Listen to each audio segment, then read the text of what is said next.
Yuma. Yangu nalamanyin, tunimanyin. Nonawalwari, darwawari. Marabici mulangari jinila. Golambani yarabinyin, naraganawali ninyin. Nona yarabi yangu. Yumalundi, nonawalwari, darwawari. And this means, today we are all gathering together on Ngunnawal country. This country is my ancestors' spiritual homeland. And we are keeping the pathways of our ancestors alive by walking together as one. Welcome to Ngunnawal country.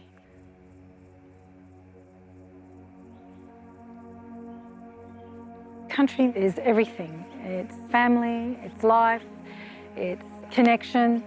I guess it's the energy that I feel when I'm on country. When I'm not here, there's something missing from my life.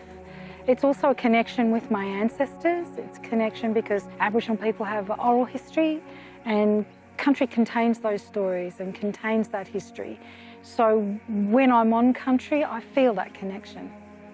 Being welcome to country means that you are talking to your spiritual ancestors and you're saying, just let this person come through. We trust them. We trust that they're not going to do any harm on this country, and so do not harm them.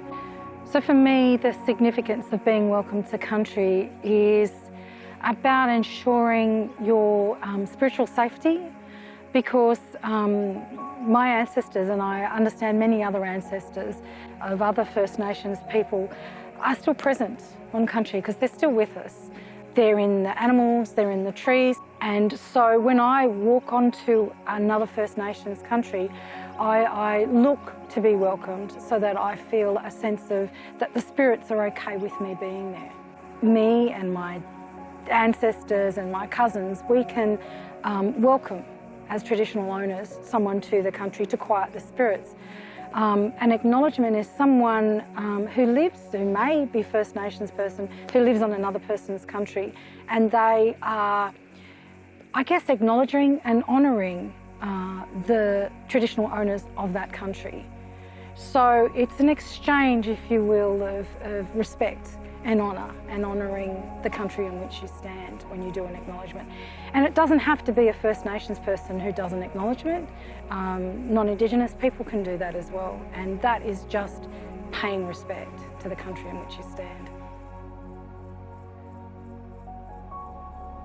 So the advice I would give to community groups, and I often give this advice, is that if they cannot get a traditional owner to come and do a welcome to country, that they acknowledge the country on which they're meeting, that they try and are earnest about trying to get someone to come in to welcome them to country.